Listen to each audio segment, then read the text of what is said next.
The morning sun cast long shadows across the hospital parking lot as Marcus Thompson adjusted his tie one final time before stepping through the automatic doors.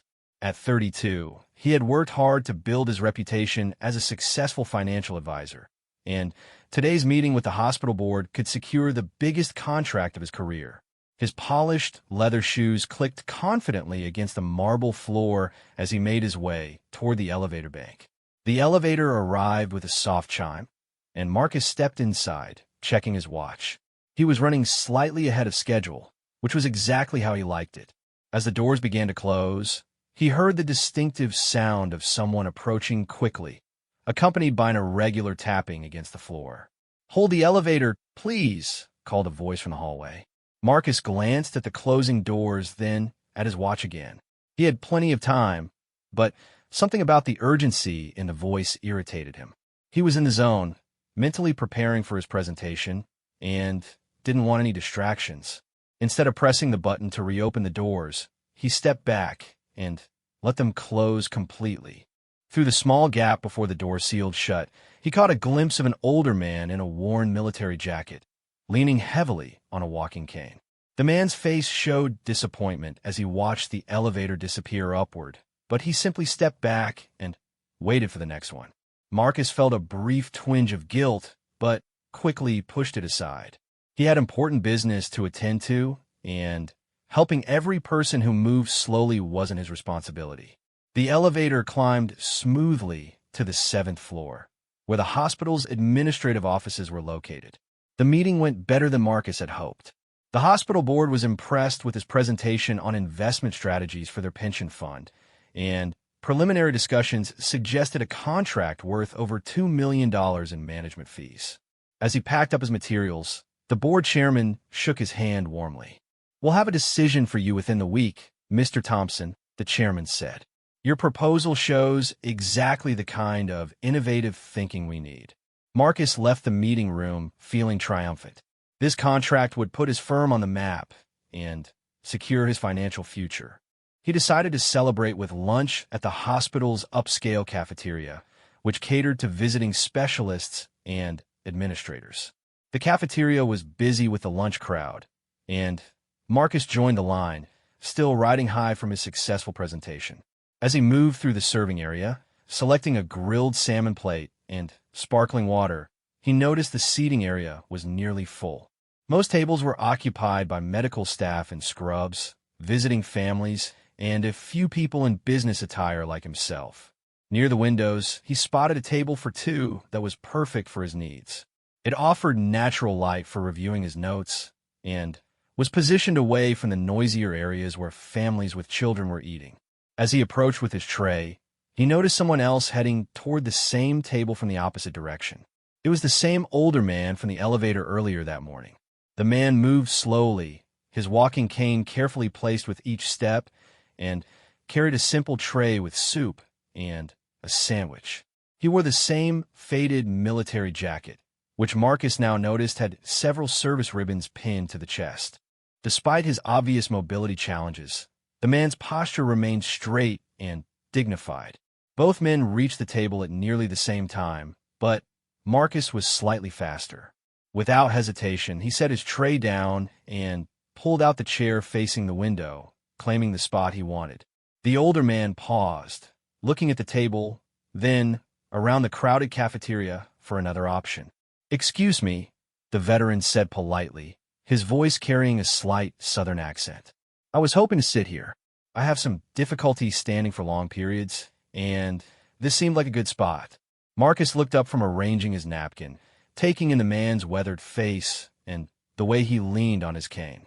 For a moment, he considered offering to share the table or finding somewhere else to sit. But his triumphant mood from the meeting made him feel entitled to enjoy his success in comfort. "Sorry, but I got here first," Marcus replied, not unkindly but firmly. "There are other tables available." The veteran's eyes showed a flicker of surprise, then resignation. He nodded slowly and began the careful process of looking for another seat. Marcus watched briefly as the man moved away, noting how he had to navigate between closely placed chairs and busy staff members, his cane sometimes catching on chair legs or bag straps.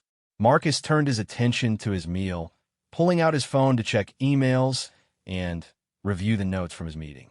The salmon was perfectly prepared, and the view from a window overlooked the hospital's healing garden, where patients and families often walked among carefully maintained flower beds and peaceful water features. As he ate, Marcus became aware of movement in his peripheral vision. The veteran had found a spot at a small table near the kitchen entrance, where staff members frequently passed with loaded trays and dirty dishes. The location was noisy and cramped, with barely enough room for the man to position his cane safely without it being bumped by passing workers. Every few minutes, someone would accidentally knock into the veteran's chair or bump his cane as they hurried past. Each time, the older man would smile apologetically and move his cane closer to his chair, even though he wasn't at fault. Marcus noticed that despite the poor seating situation, the man ate his simple meal with dignity, occasionally nodding politely to staff members who passed by. Marcus tried to focus on his phone, scrolling through congratulatory messages from colleagues who had heard about his successful presentation. His assistant had already started scheduling follow-up meetings, and there was interest from other potential clients who had heard about his hospital board presentation. Everything was falling into place perfectly, but he found his attention drifting back to the veteran, who was now having difficulty reaching for something on his tray because his cane had fallen when a cafeteria worker brushed past his table. The older man attempted to retrieve it himself, but the combination of his seated position and mobility issues made it challenging. A young nurse in colorful scrubs noticed the situation and quickly helped retrieve the cane, chatting warmly with the veteran for a few moments before returning to her meal. Marcus observed that several staff members seemed to know the older man, greeting him with genuine smiles and stopping briefly to exchange friendly words. "That's Mr. Rodriguez," Marcus heard someone say at a nearby table. "He's here every day visiting his grandson in pediatric oncology. Been coming for months now." The words hit Marcus unexpectedly. He looked more closely at the veteran, noticing details he had missed before. The man's military jacket was impeccably clean despite its age, and the service ribbons were arranged with precise military attention to detail. His hands, wrapped around a simple coffee cup, showed the calluses and scars of someone who had worked hard throughout his life. Marcus realized that while he had been celebrating his business success and thinking about profit margins, this man was dealing with something far more serious. A sick child in the family was a crisis that put everything else into perspective. The veteran's simple presence in the hospital cafeteria represented daily dedication and love that Marcus couldn't fully comprehend. The financial advisor found himself watching as Mr. Rodriguez finished his modest meal and carefully prepared to leave. The older man moved slowly, gathering his few belongings and positioning his cane for the journey back through the hospital corridors. Despite the challenging morning and the poor seating situation, his demeanor remained patient and kind.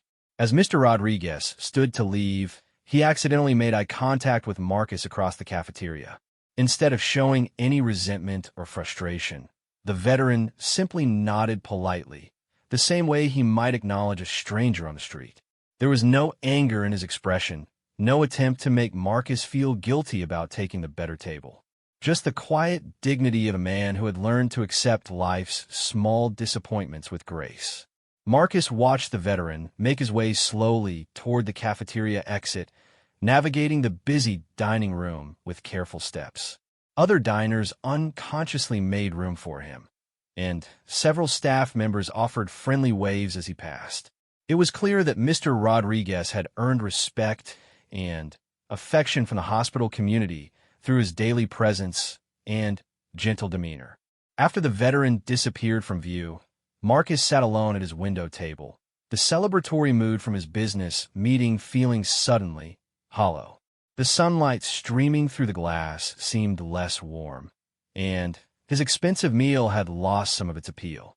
He tried to return his attention to his phone and his notes, but found himself thinking about the contrast between his own priorities and those of the man he had displaced from the table. The afternoon stretched ahead of him with no urgent appointments, just routine office work that could easily wait. His successful presentation had cleared his schedule, leaving him free to enjoy his victory. But instead of satisfaction, he felt a growing unease about his behavior that morning. Marcus finished his meal mechanically, no longer tasting the carefully prepared food. The cafeteria around him continued its busy rhythm of medical staff, families, and visitors, all dealing with their own challenges and concerns. In this environment dedicated to healing and care, his focus on personal success and comfort seemed increasingly out of place. As he prepared to leave, Marcus found himself wondering about Mr. Rodriguez's story. What military service had earned those ribbons? How long had his grandson been sick? What kind of treatment was the child receiving in pediatric oncology? These questions felt more important than the profit projections and investment strategies that usually occupied his thoughts. The walk back to the elevator gave Marcus time to think about the morning's events. His reflection was interrupted when he reached the elevator bank and found a small crowd waiting. The elevators seemed to be running slowly, and several people were checking their watches with visible frustration. Among the waiting group was a young woman in scrubs who looked like she had been crying. She stood slightly apart from the others, checking her phone repeatedly and wiping her eyes discreetly. Marcus recognized her as the nurse who had helped Mr. Rodriguez retrieve his fallen cane in the cafeteria. "Excuse me," Marcus found himself saying before he could reconsider. "Are you all right?" The nurse looked up, surprised to be addressed by a stranger in a business suit. She hesitated before answering, clearly debating whether to share personal information with someone she didn't know. "I'm sorry," she said finally. "I just received some difficult news about one of my patients. A little boy I've been caring for. His grandfather visits every day, and I had to tell him that we're running out of treatment options." Marcus felt his stomach drop as he realized the connection. "Mr. Rodriguez?" he asked quietly. The nurse's eyes widened with surprise. "You know Mr. Rodriguez? Are you family?" "No," Marcus admitted. "I just saw him in the cafeteria earlier. I didn't know about his grandson's condition." The nurse nodded sadly. "Miguel is only 8 years old. He's been fighting leukemia for over a year now. His grandfather drives 2 hours each way every single day to be here. The boy's parents died in a car accident 3 years ago, so Mr. Rodriguez is all he has left." The information hit Marcus like a physical blow. While he had been worried about seating arrangements and business presentations, this elderly veteran had been carrying an unimaginable burden. The man's quiet dignity and patience in the face of such personal tragedy made Marcus's behavior that morning seem even worse. "The grandfather seems like a remarkable person," Marcus said carefully. "He absolutely is," the nurse replied, her voice warming despite her tears. "Mr. Rodriguez served 3 tours in Vietnam, then worked construction for 40 years to support his family. When his son and daughter-in-law died, he didn't hesitate to take custody of Miguel. He's been the boy's rock throughout this entire ordeal." Marcus learned that Mr. Rodriguez had sold his house to help pay for his grandson's medical expenses, now living in a small apartment near the hospital to minimize travel time and costs. Despite his own mobility issues from old war injuries and decades of physical labor, he spent every day at Miguel's bedside, reading stories, helping with homework, and providing the love and stability that the sick child desperately needed. "The doctors say Miguel might have weeks, maybe a month or 2 if we're lucky," the nurse continued. "Mr. Rodriguez knows this, but he never shows his fear in front of the boy. He just keeps coming here every day, making sure Miguel knows he's loved and never alone."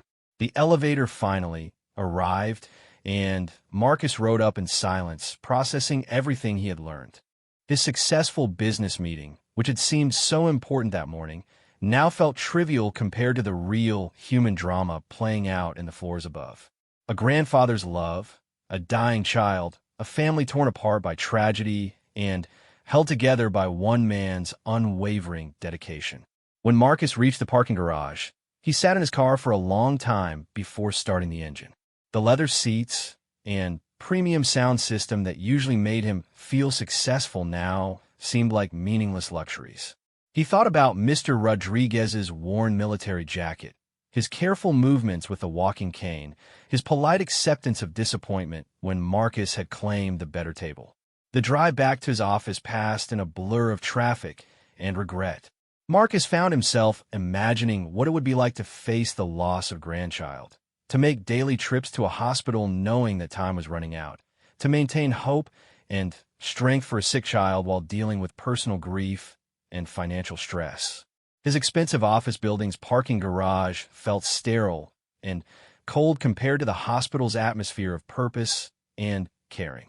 As he rode the elevator to his firm's floor, Marcus realized that his definition of success was being fundamentally challenged by his brief encounter with genuine human courage and sacrifice. Marcus spent the rest of that afternoon attempting to focus on work, but his usual enthusiasm for financial projections and client portfolios fell hollow.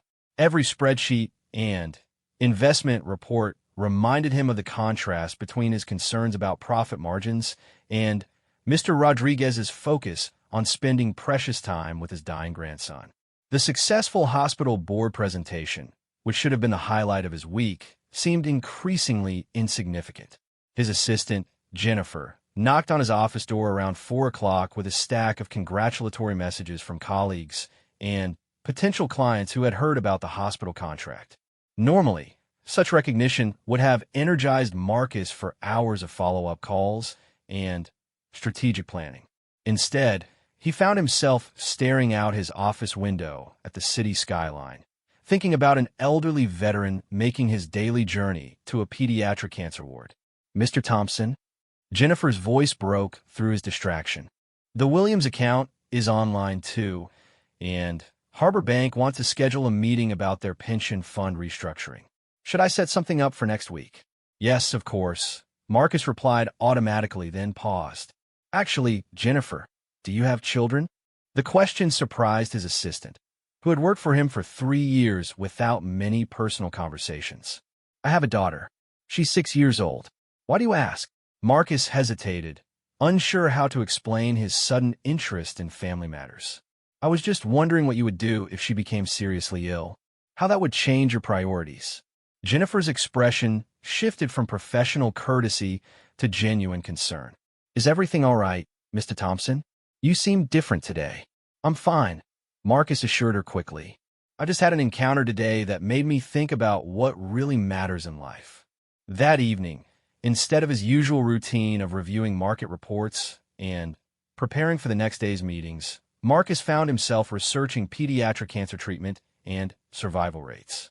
The statistics were sobering. Childhood leukemia had improved survival rates compared to previous decades, but advanced cases still carried significant risks. Treatment was expensive, emotionally draining for families, and often required months or years of hospital visits. He learned about the side effects children endured during chemotherapy, the isolation from normal childhood activities, and the tremendous stress placed on family members who serve as primary caregivers. Reading about families who had sold homes, changed careers, and reorganized their entire lives around a sick child's needs gave Marcus new perspective on Mr. Rodriguez's daily hospital visits. Sleep came fitfully that night, interrupted by dreams of hospitals and wheelchairs, of disappointed faces and missed opportunities for kindness. Marcus woke several times thinking about the veteran's polite nod as he left the cafeteria, the absence of resentment in his eyes despite Marcus's selfish behavior. The next morning brought news that should have thrilled Marcus. Jennifer called before he left for the office to inform him that the hospital board had reached an early decision. They wanted to move forward with his firm's proposal and were prepared to sign the contract by the end of the week. The $2 million management fee was confirmed, along with potential for additional business from other medical facilities in the hospital network. "Congratulations, Mr. Thompson." Jennifer's excitement was genuine. "This is the biggest contract in the firm's history. We should celebrate." Marcus thanked her and agreed to schedule a celebration dinner for the team, but the news felt strangely anticlimactic. Instead of rushing to the office to begin contract negotiations and planning, he found himself driving back to the hospital. He told himself it was to review some final details with the board, but deep down he knew he was hoping to see Mr. Rodriguez again. The hospital parking lot looked different in the morning light, less imposing and more welcoming. Marcus noticed details he had missed the day before. A garden area where patients in wheelchairs enjoyed fresh air, volunteers walking therapy dogs through designated areas, and family members supporting each other through what were clearly difficult times. Inside the main lobby, Marcus observed the flow of hospital life with new awareness. Medical staff moved with purposeful efficiency. Families navigated hallways with varying degrees of familiarity, and volunteers provided directions and comfort to visitors who seemed overwhelmed by the medical environment. Everyone appeared to be dealing with serious matters, making his previous focus on business meetings seem shallow and self-centered. He decided to visit the cafeteria again, telling himself he needed coffee before his follow-up meeting with the board. The morning crowd was different from the lunch rush, consisting mainly of medical staff grabbing quick meals between shifts and family members who looked like they had spent the night in the hospital. Marcus ordered coffee and a simple breakfast, then scanned the seating area. Near the windows, at the same table where he had sat the day before, was Mr. Rodriguez. The veteran sat alone with a cup of coffee and a small notebook, writing carefully with a pen that looked like it had seen many years of use. For several minutes, Marcus stood with his tray, debating whether to approach the older man. Part of him wanted to apologize for his behavior the previous day, but another part worried about intruding on what appeared to be a private moment. The decision was made for him when Mr. Rodriguez looked up and made eye contact, offering the same polite nod he had given when leaving the cafeteria. Taking a deep breath, Marcus approached the table. "Excuse me, Mr. Rodriguez. I am Marcus Thompson. I believe we encountered each other yesterday in the elevator and here in the cafeteria." The veteran's weathered face showed mild recognition, but no animosity. "Of course. Please call me Frank. Would you like to sit down?" The invitation surprised Marcus, given how he had treated the man the day before. "Are you sure? I don't want to interrupt your writing." Frank closed the notebook and gestured to the empty chair across from him. "I'm just updating my grandson's journal. I write down something good from each day, so he can read it when he's feeling stronger." Marcus sat down, feeling increasingly uncomfortable about his previous behavior. "I wanted to apologize for yesterday. I was focused on my business meeting and wasn't very considerate about the table or the elevator." Frank studied him for a moment, then shrugged gently. "No harm done. You looked like you had important things on your mind. Did your meeting go well?" The kindness in the response made Marcus feel worse. Here was a man dealing with unimaginable stress, yet he was asking about Marcus's business concerns with genuine interest.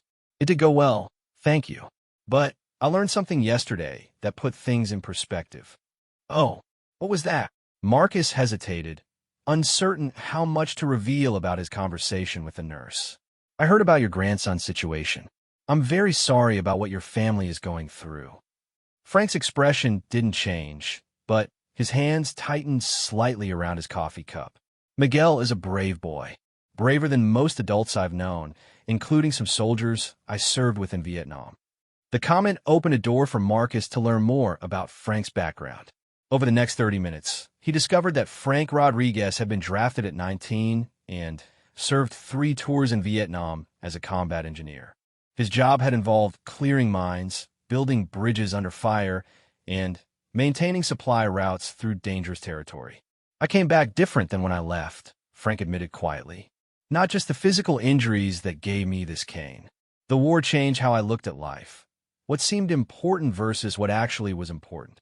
After the war, Frank had used his GI benefits to learn construction work and eventually started his own small company specializing in residential repairs and renovations. He married his high school sweetheart, raised 2 children, and built a modest but comfortable life through decades of honest work. "My son Carlos was my pride and joy," Frank continued, his voice softening. "He became a teacher, married a wonderful woman named Maria, and They had Miguel. I thought my family line was secure, that I'd done my job right.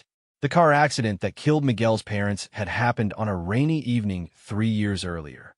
Carlos and Maria were returning from a parent-teacher conference when a drunk driver ran a red light and struck their car. Both died at the scene, leaving 8-year-old Miguel orphaned and Frank devastated by the loss of his son. Taking custody of Miguel wasn't even a question, Frank explained. He's all I have left of Carlos and Maria, but I never expected to be raising a child at 72, especially one fighting cancer. Marcus learned that Miguel had been diagnosed with acute lymphoblastic leukemia about 18 months after his parents' death. The timing had been particularly cruel, just when the boy was beginning to adjust to life with his grandfather and starting to heal from the trauma of losing his parents. The doctors say it might have been triggered by the stress of losing his parents, Frank said. Children's bodies sometimes react to trauma in unexpected ways. Whatever caused it, Miguel has been fighting like a champion ever since. The treatment had been aggressive and expensive. Frank had sold his house to help cover medical costs not covered by insurance, moved to a small apartment within walking distance of the hospital, and reorganized his entire life around Miguel's care schedule. Despite his own health challenges from old war injuries and years of physical labor, he had never missed a day at Miguel's bedside. Some days are harder than others, Frank admitted. Miguel gets scared, asks why his parents had to die, wonders if he's going to die too. Those are the conversations that test everything I thought I knew about life and faith. Marcus found himself deeply moved by Frank's honesty about the emotional challenges of caring for a sick child while grieving the loss of his own son. The veteran's strength wasn't the stoic silence often associated with his generation, but rather a willingness to acknowledge pain while continuing to show up every day for the people who needed him. "How do you do it?" Marcus asked. "How do you stay strong for him when you're dealing with so much yourself?" Frank was quiet for a moment, considering the question. "I think about Carlos and Maria. They trusted me to take care of their son if anything happened to them. Miguel didn't choose any of this. Not losing his parents, not getting cancer, not having a grandfather who moves slowly and sometimes can't hide his own sadness." The older man explained that his daily routine had become a form of meditation and purpose. He would wake early, review Miguel's medical schedule, prepare for the day's hospital visit, and focus entirely on being present for his grandson. Everything else, his own discomfort, financial worries, grief over losing Carlos, had to be secondary to Miguel's immediate needs. "I write in that journal every day because I want Miguel to remember that even during the hardest times, there is always something good," Frank said, gesturing to the notebook on the table.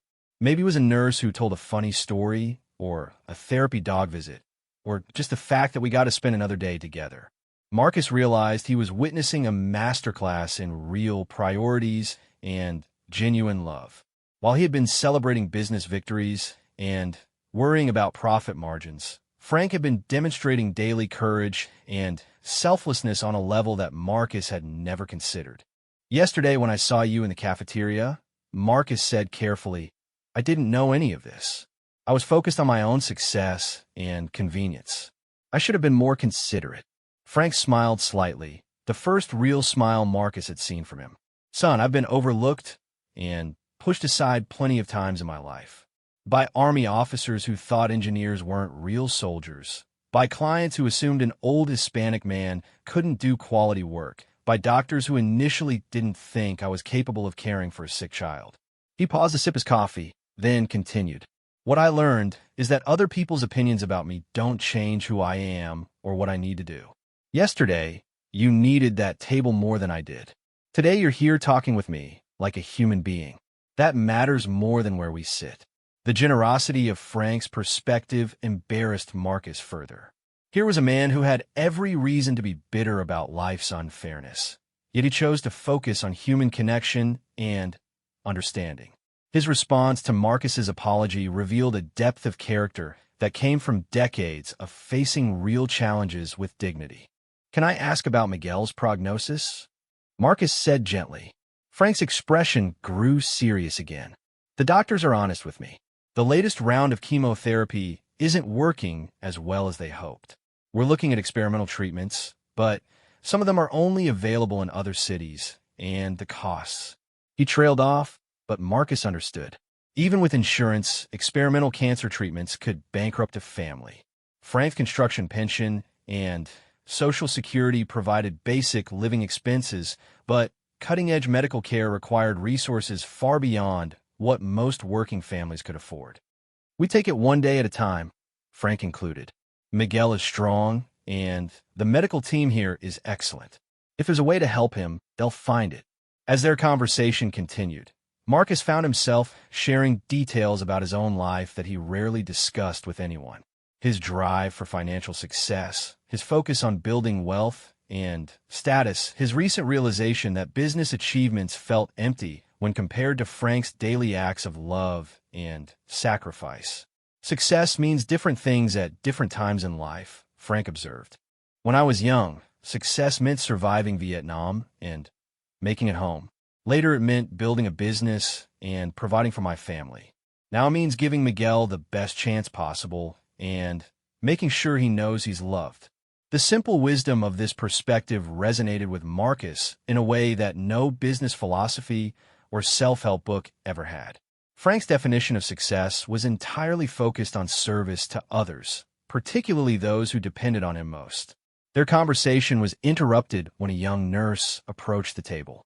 It was the same woman Marcus had spoken with at the elevator the previous day, and her face lit up when she saw Frank. "Good morning, Mr. Rodriguez." Miguel is awake and asking for his grandfather. He wants to show you the drawing he finished yesterday. Frank's entire demeanor changed, energy and purpose replacing the quiet sadness that had marked their conversation. "Tell him I'll be right up," he said, already beginning to gather his notebook and prepare for the journey upstairs. As Frank stood carefully, positioning his cane for the walk to the elevator, Marcus made an impulsive decision. "Frank, would it be possible for me to meet Miguel sometime? I'd like to contribute something to his care, if you'd allow it." Frank paused, studying Marcus's face carefully. "That's very kind of you to offer. Let me think about it and talk to Miguel. He's been through so much that I'm careful about new people, but he might enjoy having a visitor." They exchanged phone numbers, and Marcus watched as Frank made his slow but determined way toward the elevators. This time, Marcus made sure to hold the elevator door and help Frank get settled inside before the doors closed. It was a small gesture, but it felt like the beginning of making amends for his previous behavior. As the elevator disappeared upward, carrying Frank toward another day of hope and uncertainty with his grandson, Marcus remained in the cafeteria, finishing his coffee. The simple conversation had fundamentally changed his understanding of strength, success, and what it meant to live with purpose. That evening, Marcus found himself unable to concentrate on his usual work routine. The contract document from the hospital board sat on his desk, requiring review and signatures, but his thoughts kept returning to Frank and Miguel's situation. The financial terms that should have excited him seemed trivial compared to the medical bills and experimental treatment costs that Frank was facing. Marcus had grown up in a comfortable middle-class family where money was never a serious concern. His parents had paid for his college education, helped with his first apartment deposit, and provided a safety net that allowed him to take risks in building his career. The concept of selling one's home to pay for medical treatment was intellectually understood, but emotionally foreign to him until now. He spent hours that night researching pediatric cancer treatment costs and insurance coverage limitations. The numbers were staggering. Even with good insurance, families typically faced tens of thousands of dollars in out-of-pocket expenses for standard treatments. Experimental therapies, clinical trials, and specialized care could easily reach hundreds of thousands of dollars. Marcus realized that Frank's decision to sell his house wasn't dramatic or unusual. It was a practical necessity that thousands of families faced when dealing with serious illness. The veteran's matter-of-fact acceptance of this sacrifice revealed a kind of strength that Marcus had never needed to develop. The next morning, Marcus called the hospital and asked to speak with Miguel's primary oncologist. After explaining his connection to the family and his desire to help, he was transferred to Dr. Sarah Chun, who had been overseeing Miguel's care since his diagnosis. Mr. Rodriguez mentioned that he met someone who was interested in Miguel's case. Dr. Chun said, "I appreciate your concern, but I have to be careful about discussing patient information with people outside the family." Marcus explained his encounter with Frank and his desire to contribute financially to Miguel's treatment. Dr. Chin's tone warmed considerably when she realized his intentions were genuine. "Miguel is a remarkable little boy," she said. "He's been through more in his young life than most adults could handle, but he maintains this incredible spirit and curiosity about the world. His grandfather has been his rock throughout this entire process." Dr. Chun explained that Miguel's current treatment protocol was approaching its limits. The standard chemotherapy drugs were becoming less effective, and his medical team was exploring alternative options. There was a promising experimental treatment being conducted at a research hospital in Houston, but the costs were substantial and not covered by insurance. The treatment itself would be about $80,000 for the initial protocol, Dr. Chen explained. Then there are travel costs, lodging, and ongoing monitoring expenses. For a family in Mr. Rodriguez's situation, it's unfortunately out of reach. Marcus asked about other financial assistance programs and learned that Frank had already applied to several charitable foundations. Some had provided modest support, but the total need far exceeded what was available through traditional charity channels. Mr. Rodriguez has never asked for handouts, Dr. Chin noted. He's proud and independent, which makes the situation even more difficult for him. He's watching his grandson's condition worsen while knowing that treatments exist that he can't afford. After ending the call, Marcus sat in his office, staring at the hospital contract on his desk. The $2 million management fee suddenly seemed obscene when compared to the $80,000 that could potentially save a child's life. He thought about Frank's daily journal entries, recording something positive each day for Miguel to read, and realized that financial resources meant nothing if they weren't used to make a real difference. Marcus called his attorney to discuss the legal implications of making a large charitable contribution to a specific individual. The tax benefits were favorable, but more importantly, there were ways to structure the gift to preserve Frank's dignity and avoid making the family feel like charity cases. You could establish a medical fund through the hospital's foundation, his attorney suggested. The money would be designated specifically for Miguel's care, but it would be administered professionally without making the family feel like they're receiving handouts. That afternoon, Marcus met with the hospital's development director to discuss setting up the fund. Jennifer Rodriguez, no relation of Frank, and Miguel despite the shared surname, ran the hospital's charitable foundation and had experience helping families navigate expensive medical situations. "This is incredibly generous," Jennifer said when Marcus explained his proposal. "We see families like the Rodriguez family regularly. Good people who work hard their entire lives, but find themselves overwhelmed by medical costs that no one could reasonably plan for." The foundation director explained that they could establish a fund that would cover Miguel's experimental treatment in Houston, ongoing care costs, and related expenses like travel and lodging. The fund would be managed professionally, with clear accountability for how the money was used, and could be structured to protect Frank's privacy and dignity. The challenging part will be presenting this to Mr. Rodriguez in a way that he can accept, Jennifer noted. He's a proud man who has never asked for charity. We'll need to frame this carefully. Marcus spent the rest of the week working with the hospital foundation to structure the gift properly.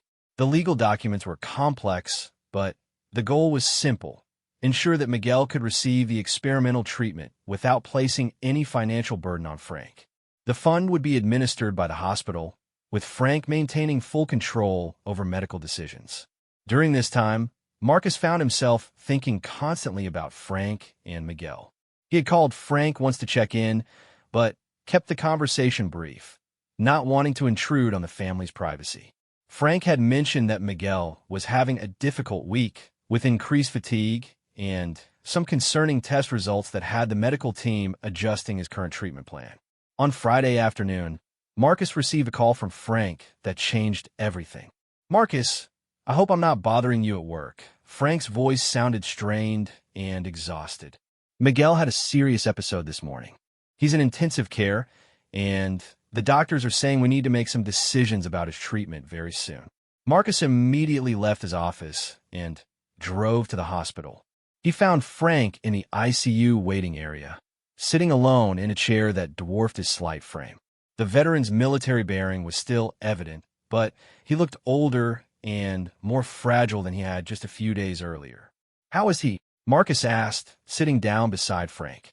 "He's stable for now, but his body isn't responding to the current chemotherapy anymore," Frank explained. "Dr. Chun says we need to decide about the experimental treatment in Houston within the next few days. If we're going to try it, Miguel needs to be strong enough to travel." Frank's voice broke slightly as he continued. "I've been looking at my finances all night. Even if I sell everything I own, borrow against my pension, take out loans, I can't come close to covering the costs. I'm going to have to tell my grandson that there's a treatment that might help him, but we can't afford it." The raw pain in Frank's voice was almost unbearable to hear. Marcus realized that this proud, strong man was facing the ultimate helplessness, being unable to provide for someone he loved desperately. "Frank," Marcus said gently, "I need to tell you about something I've been working on this week." Over the next 30 minutes, Marcus explained the medical fund he had established through the hospital foundation. He was careful to present it not as charity, but as a community response to a family that had given service to their country and was now facing an impossible situation through no fault of their own. Frank listened in silence, his weathered hands clasped tightly in his lap. When Marcus finished explaining the details, the older man was quiet for a long time. "I don't understand," Frank said finally. "You barely know us. Why would you do something like this?" Marcus struggled to find the right words. "Frank, you show me what real strength and purpose look like. You spent your life serving others in Vietnam, through your work, and now with Miguel. You've never asked for anything in return. This isn't charity, it's a community taking care of one of its own." Frank's eyes filled with tears, the first display of emotion Marcus had seen from him. "I don't know what to say. I've been carrying this weight for so long, trying to figure out how to save my grandson when I didn't have the resources." "You don't need to carry it alone anymore," Marcus assured him. "The fund is established and ready. Miguel can start the experimental treatment as soon as Dr. Chen thinks he's stable enough to travel." Through the ICU windows, they could see Miguel sleeping in his hospital bed, surrounded by monitors and medical equipment. The 8-year-old boy looked tiny and fragile, his head bald from chemotherapy. But even in sleep, his face showed the same quiet dignity that characterized his grandfather. "He looks so much like his father did at that age," Frank said softly. "Carlos was always brave, always optimistic. Miguel has that same spirit. Even when he's scared or in pain, he tries to make other people feel better." Frank told Marcus about Miguel's personality before the cancer diagnosis. He had been an active, curious child who loved baseball, science experiments, and building things with his grandfather. Despite the trauma of losing his parents and the challenges of cancer treatment, Miguel maintained his interest in learning and his concern for other people. "Last week, he asked me to donate his allowance money to help other sick children," Frank said. "He gets $2 a week for helping with small chores, and he wanted to give it all away because he thought other kids might need it more than he did." This detail about Miguel's character hit Marcus particularly hard. Here was a child facing his own mortality, dealing with painful treatments and an uncertain future, yet still thinking about how to help others. The contrast with Marcus's own previous focus on personal success and comfort was humbling. "When can we tell him about the treatment option?" Marcus asked. Frank considered the question carefully. "I want to wait until Dr. Chun confirms that he's strong enough for the trip to Houston. Miguel has been disappointed before when treatments didn't work or had to be postponed. I don't want to build up his hopes until we're certain we can move forward."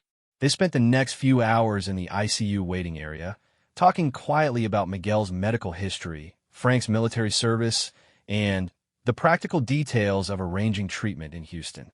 Marcus learned that Frank had never been on an airplane and was nervous about traveling with a sick child to an unfamiliar city. The hospital in Houston has family housing available, Marcus explained.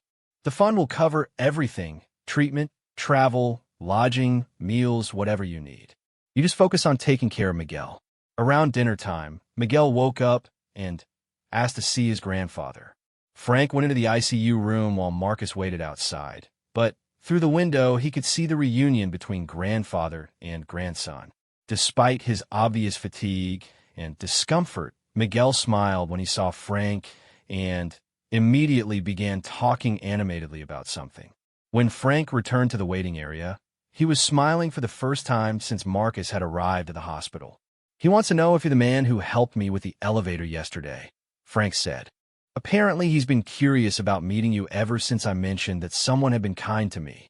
Marcus felt a twist of guilt, knowing that his actual behavior in the elevator had been anything but kind. "What did you tell him?" "I told him that you were a friend who wanted to help our family," Frank replied. Miguel is very interested in meeting new people, especially adults who treat him like a regular kid instead of just a sick patient. Dr. Chen arrived during the evening shift change with updates on Miguel's condition. The 8-year-old's vital signs had stabilized, and his blood work showed some improvement from earlier in the day. More importantly, she felt that he could be stable enough for travel to Houston within the next week if the ICU monitoring continued to show positive trends. "Miguel is a fighter," Dr. Chen told them.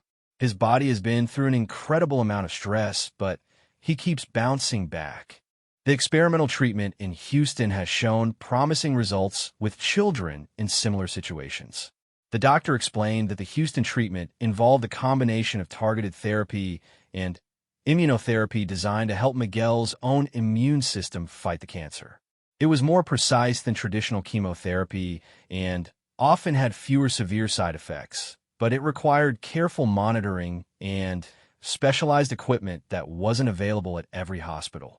The success rate for children in Miguel's situation is about 60%, Dr. Chun said honestly. "Those aren't perfect odds, but they're much better than what we can offer with conventional treatments at this point." Marcus found himself calculating probabilities and risk assessments, his financial training automatically evaluating the investment. But he quickly stopped himself, realizing how inappropriate it was to think about a child's life in terms of statistical outcomes and return on investment. "When do we need to make the final decision about Houston?" Frank asked. "By Monday," Dr. Chen replied. "If we're going to move forward, I need to coordinate with the medical team in Houston and arrange for Miguel's transfer. The sooner we can begin the experimental treatment, the better his chances."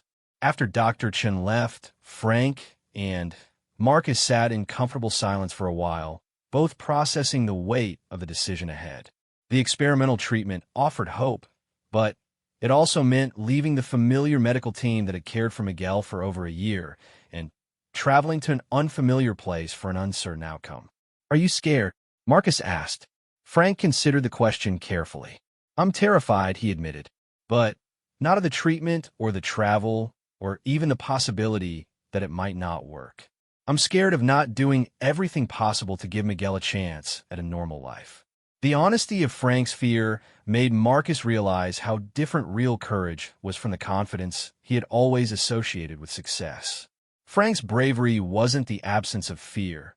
It was the willingness to act despite being terrified, to make impossible decisions with incomplete information, to risk everything for someone he loved. As visiting hours ended, Marcus prepared to leave the hospital. Frank would be staying overnight in the family sleeping room adjacent to the ICU, maintaining his vigil beside Miguel's bed. "Frank," Marcus said as they prepared to part ways, "I want you to know that whatever happens with the treatment, Miguel is lucky to have you. The love and dedication you've shown him, that's worth more than any medical intervention." Frank shook Marcus's hand with the firm grip of a man who had worked with his hands his entire life. "Thank you, Marcus. Not just for the money, but for seeing us as people worth helping. That means more than you know." Driving home through the city lights, Marcus reflected on how dramatically his priorities had shifted in just 1 week. The business success that had seemed so important was now merely a tool that had allowed him to make a real difference in the world. Frank and Miguel had given him something far more valuable than any contract or commission. They had shown him what it meant to live with genuine purpose and love. Monday morning arrived with unseasonably warm weather that made the hospital seem less imposing as Marcus walked through the parking lot. He had spent the weekend thinking about Frank and Miguel, checking his phone repeatedly for updates, and tried to imagine what it would be like to make life and death decisions about a child's medical care. Frank had called Sunday evening to confirm that Miguel's condition remained stable and that Dr. Chun had given final approval for the trip to Houston. The experimental treatment would begin Wednesday morning, which meant they needed to travel on Tuesday to allow time for Miguel to rest and undergo preliminary testing at the new hospital. Marcus found Frank in the cafeteria, sitting at their usual table by the windows, but this time he wasn't alone. Across from him sat a small boy with a bald head and bright, curious eyes who was coloring carefully in a sketchbook. Miguel looked even smaller than Marcus had expected, but there was an alertness and energy in his demeanor that spoke to the resilience Dr. Chan had described. "Miguel," Frank said as Marcus approached, "this is my friend Marcus, the one I told you about." Miguel looked up from his coloring and offered a shy smile. "Hi, Mr. Marcus. Grandpa says you helped us a lot." Marcus sat down, struck by how normal the interaction felt despite the extraordinary circumstances. "It's nice to meet you, Miguel. What are you drawing?" "It's a picture of the hospital in Houston where I'm going tomorrow," Miguel explained, turning his sketchbook so Marcus could see. "I looked it up on Grandpa's phone, and it has a really cool building that looks like a spaceship." The drawing was remarkably detailed for an 8-year-old, showing a futuristic-looking medical center with careful attention to architectural features that Miguel had apparently studied online. Despite everything he was facing, the boy was approaching the Houston treatment with the excitement of an adventure rather than fear. "I've never been on an airplane before," Miguel continued. "Grandpa says it's like riding in a bus that flies through the clouds. I want to sit by the window so I can see everything." Frank smiled at his grandson's enthusiasm, but Marcus could see the worry in the older man's eyes. Behind Miguel's excitement was the reality that this trip represented their last hope for effective treatment. If the experimental therapy in Houston didn't work, there were no other options. "Are you nervous about the new hospital?" Marcus asked Miguel gently. Miguel considered the question seriously, his expression showing a maturity that no 8-year-old should need to possess. "A little bit. The doctors here know me really well, and they're nice to me. But Grandpa says the doctors in Houston know special things that might help me get better." The simple trust in Miguel's voice was heartbreaking. He had learned to accept medical procedures and hospital stays as normal parts of life, trusting the adults around him to make decisions about treatments he couldn't fully understand. The weight of that trust was clearly something Frank carried every day. "Tell Mr. Marcus about your journal project," Frank suggested, clearly wanting to redirect the conversation towards something positive. Miguel's face lit up with genuine excitement. "I'm writing a book about being sick so other kids won't be scared if they have to go to the hospital. I write down all the things that aren't scary, like therapy dogs and ice cream for lunch and nurses who tell funny jokes." Marcus learned that Miguel had been working on his journal for several months, documenting not just his own experiences, but talking to other children in the pediatric ward about their stays. He wanted to create something that would help future young patients feel less afraid and more prepared for hospital life.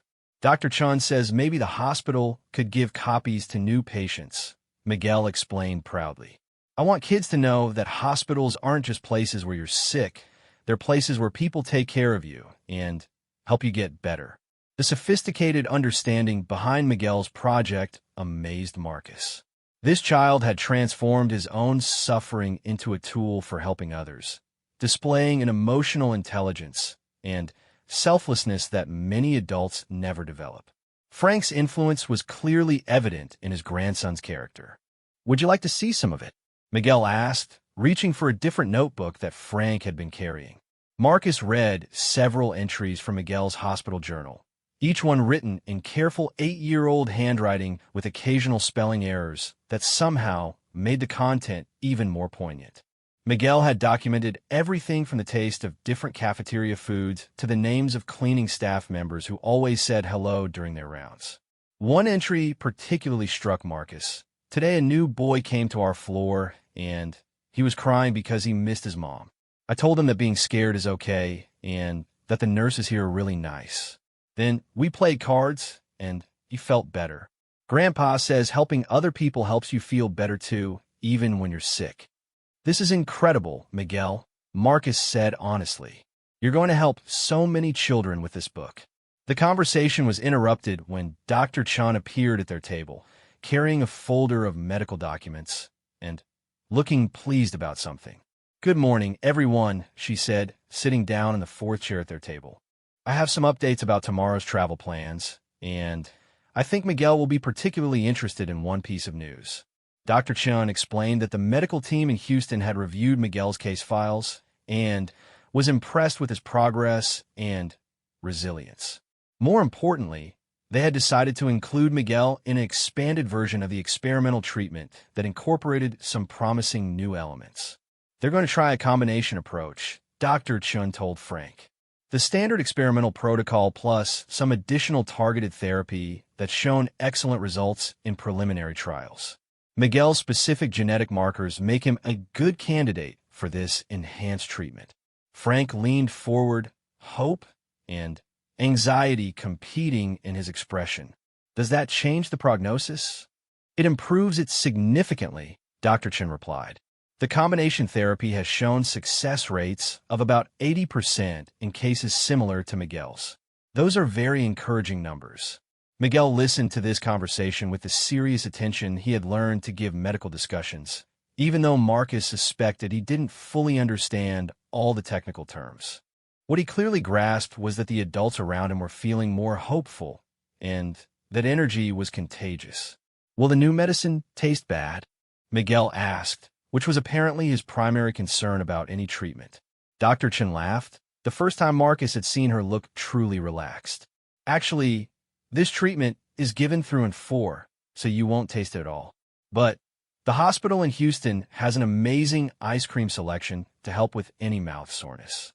After Dr. Chun left to finalize travel arrangements, Marcus spent another hour with Frank and Miguel, listening to the boys' questions about airplane travel and his grandfather's careful explanations about what to expect in Houston. Despite the medical complexity of their situation, their conversation had the warmth and closeness of any family preparing for a trip together. Mr. Marcus, Miguel said as they prepared to leave the cafeteria, Grandpa says you have a job where you help people with their money. Do you like helping people? The question was innocent but profound, cutting straight to the heart of what Marcus had been wrestling with over the past week. I'm learning that I like helping people much more than I like making money, he answered honestly. Miguel nodded seriously, as if this made perfect sense to him. Grandpa taught me that the best feeling is when you make someone else feel better, even better than ice cream. That afternoon, Marcus found himself making another impulsive decision. Instead of returning to his office, he drove to a bookstore and spent 2 hours selecting gifts for Miguel's trip to Houston. He chose several books about airplanes and space exploration, knowing that the boy's curious mind would appreciate learning about the mechanics of flight during his first airplane trip.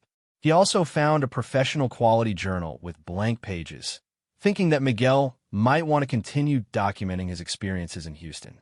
The journal was leather-bound and substantial, the kind of book that communicated respect for the important work Miguel was doing with his hospital writing project. That evening, Marcus delivered the gifts to Frank's small apartment near the hospital.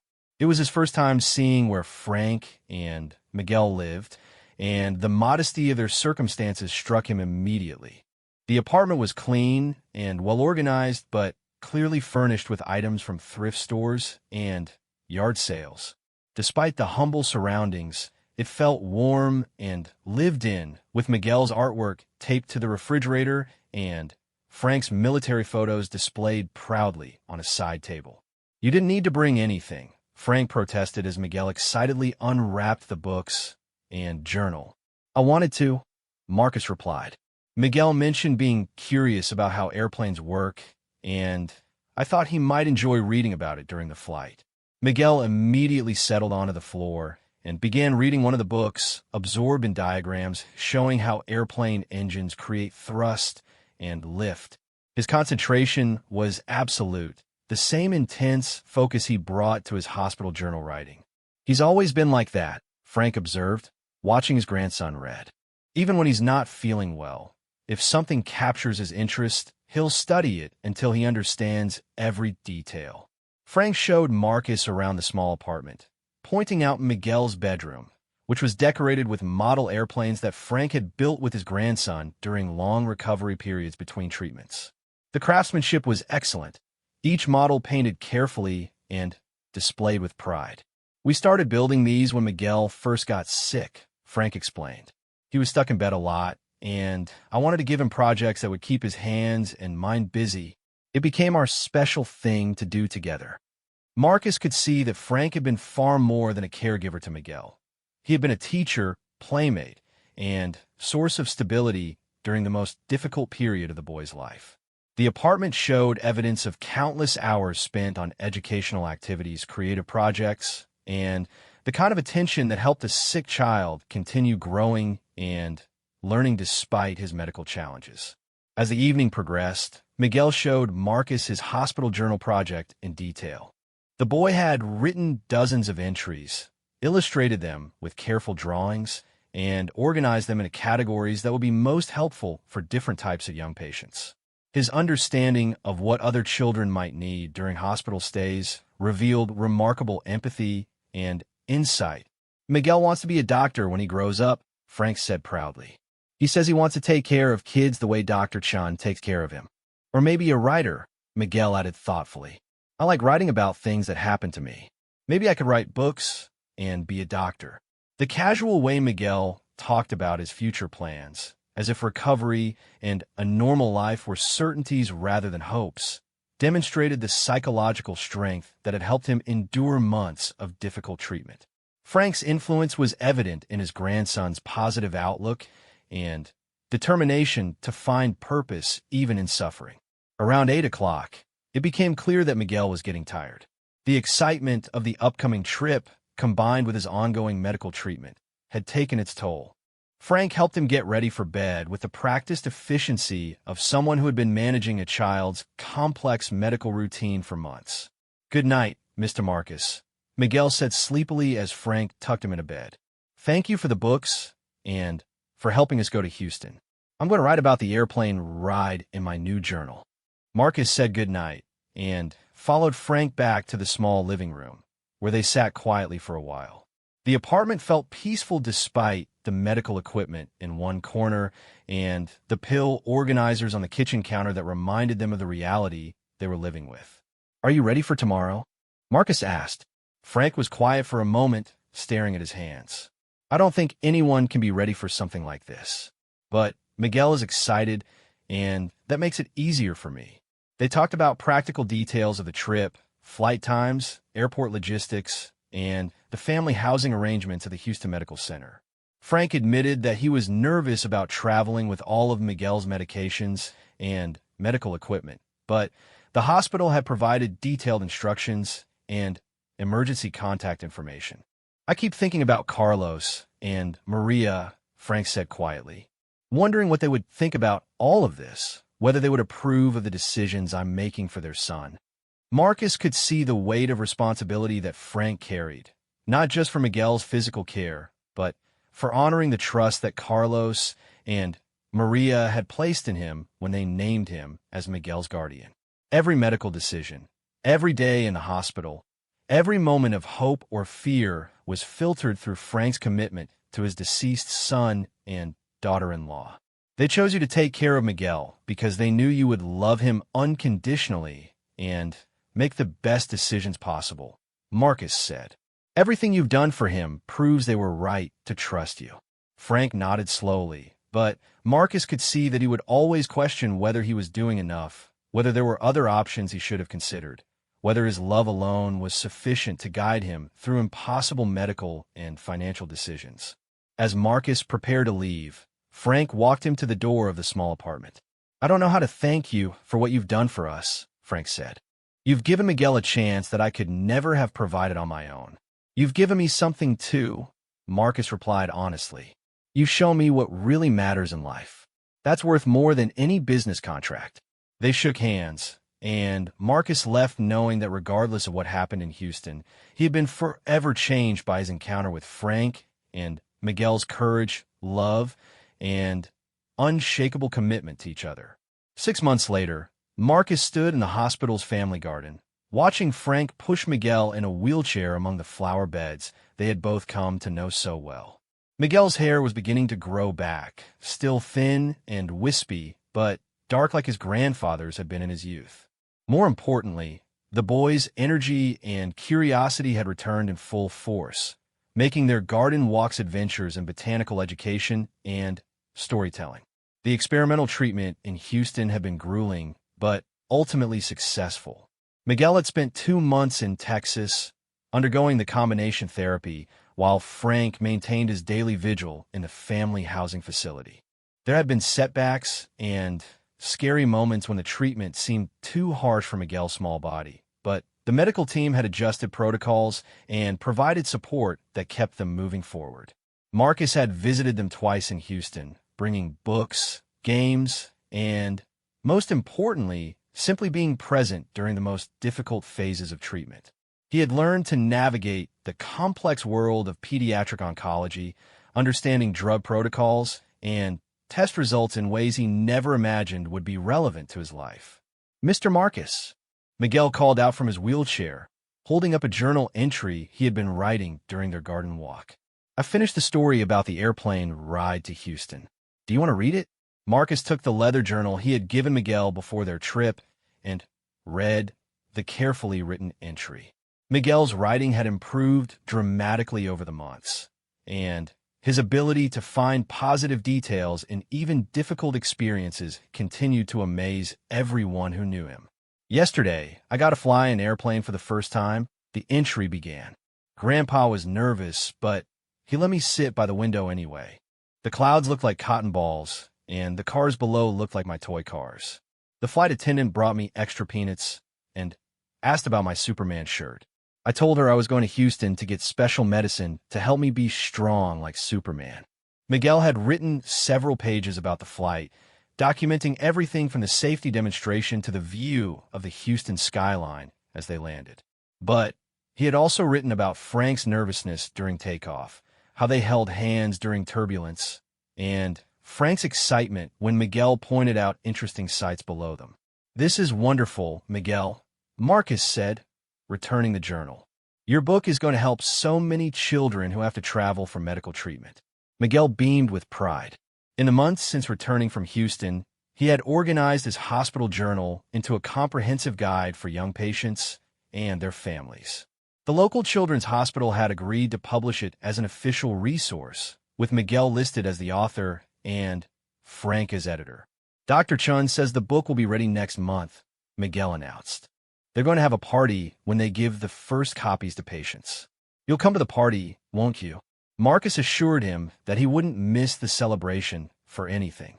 Miguel's book project had become a source of pride for the entire medical staff, who had watched a sick child transform his experiences into something that would benefit others for years to come. Frank approached their bench, moving more easily than he had months earlier.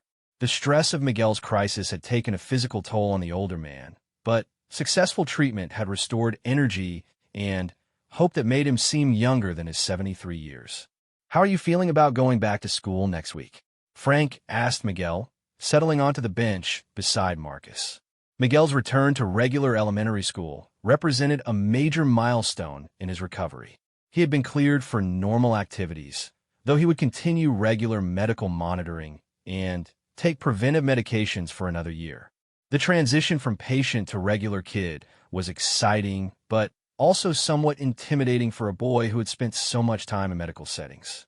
"I'm excited, but nervous," Miguel admitted honestly. "What if the other kids ask about why I don't have much hair yet? What if I get tired during recess?" Frank and Marcus had discussed these concerns extensively. Miguel's school had been wonderful about preparing teachers and students for his return, emphasizing that he was healthy and able to participate in all normal activities. But they all knew that childhood cancer carried social challenges beyond the medical aspects. "Remember what we talked about?" Frank said gently. "If anyone asks about your hair or your experiences, you can choose how much to tell them. Some kids might be curious, but most of them will just be happy to have a new classmate." Miguel nodded, but Marcus could see that he was still processing the transition from being a hospital patient to being a regular third grader. The boy had spent so much time with adult medical staff that interacting with children his own age felt almost foreign. "Miguel," Marcus said, "do you remember when you first told me about your hospital journal? You said you wanted to help other kids who might be scared about being patients." "Yes," Miguel replied, interested in where this conversation was heading. "Well, now you're going to help kids in a different way. You're going to show them that children who have been sick can do everything that other kids do. You're going to be proof that cancer doesn't define who you are." This perspective seemed to resonate with Miguel, who had always responded well to opportunities to help others. The idea that his return to school could be meaningful beyond his own education appealed to his desire to make a positive difference. "Like being a good example?" Miguel asked. "Exactly like being a good example," Frank confirmed. "And if any kids have questions about hospitals or being sick, you'll be able to help them understand that those experiences don't have to be scary." They spent the afternoon in the garden, talking about Miguel's upcoming return to normal life and Frank's plans for the future. The older man had been considering writing his own book about the experience of being a caregiver for a sick grandchild, hoping to help other grandparents who might find themselves in similar situations. There aren't many resources for grandparents who suddenly become primary caregivers for sick children, Frank explained to Marcus.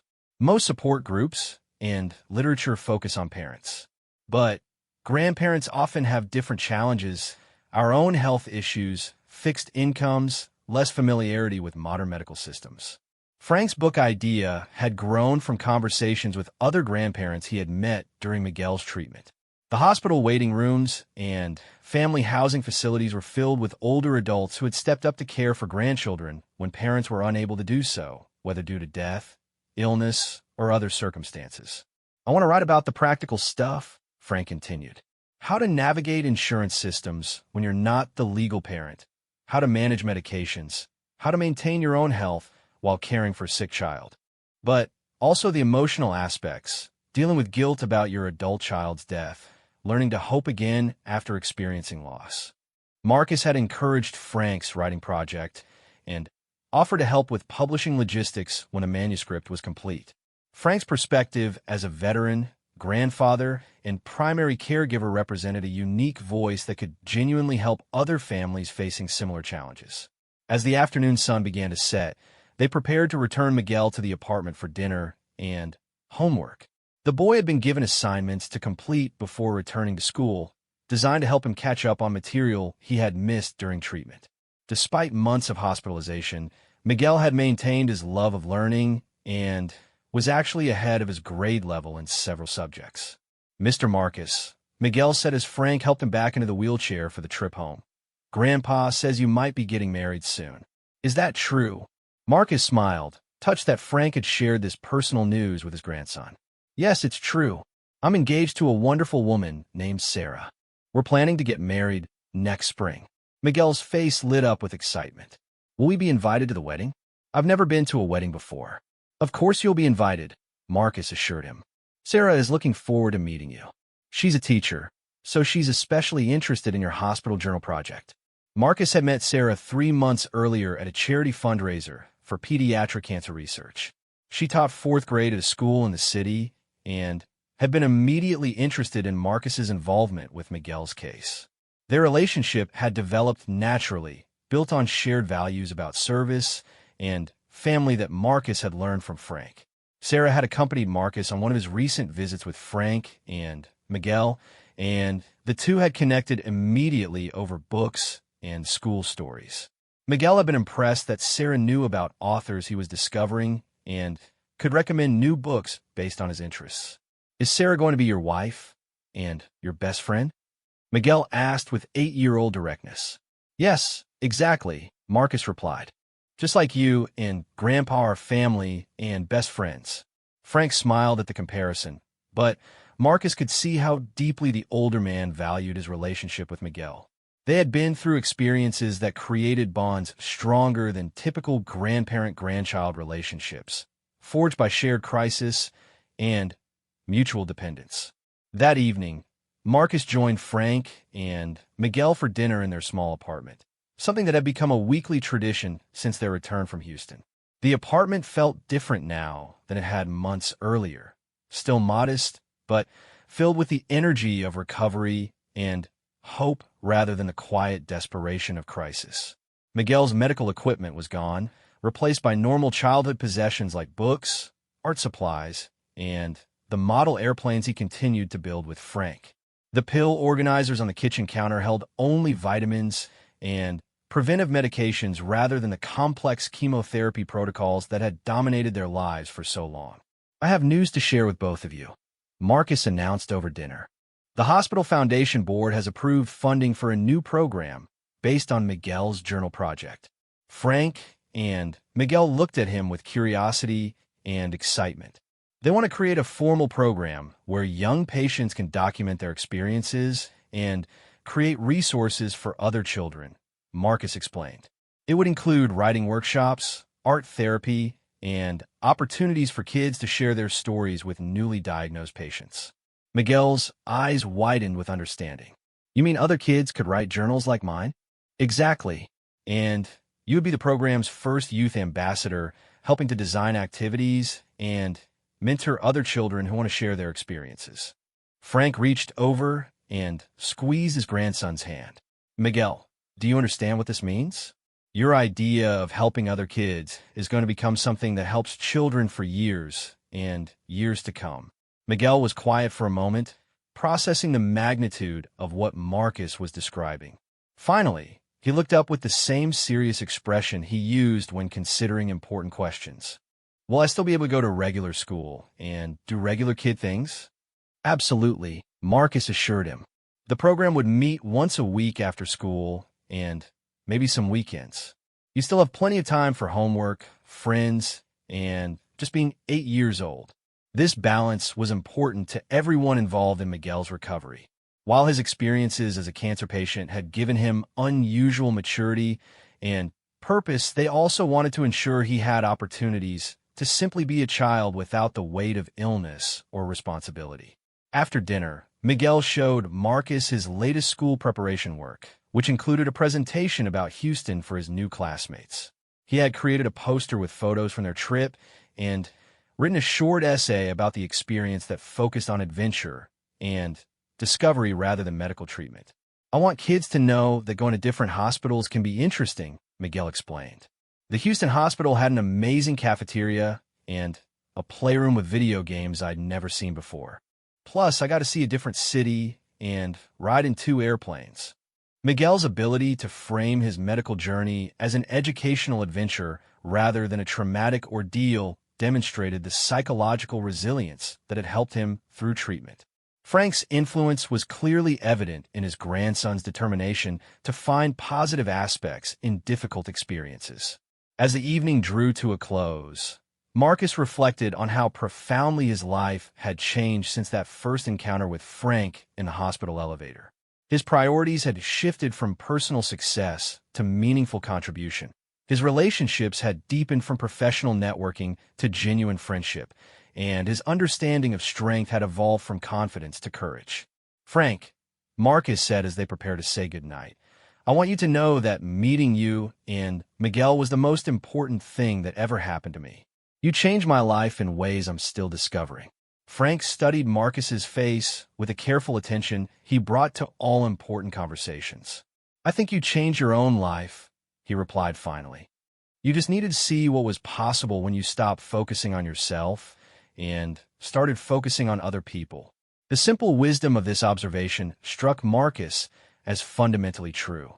Frank and Miguel hadn't changed him. They had revealed who he was capable of being when he aligned his actions with his deepest values.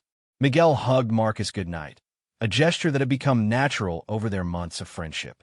"Mr. Marcus, will you always be our friend, even when I'm grown up and don't need help anymore?" "Always," Marcus promised. "You and Grandpa are family now.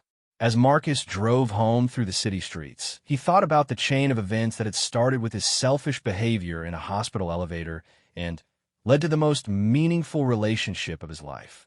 Frank and Miguel had taught him that real success wasn't measured in contracts signed or money earned, but in lives touched and love shared. His phone buzzed with a text from Sarah. "How are Frank and Miguel doing tonight?" Marcus smiled as he replied, "Perfect. Excited about school, working on the journal program, planning to attend our wedding. Everything is exactly as it should be."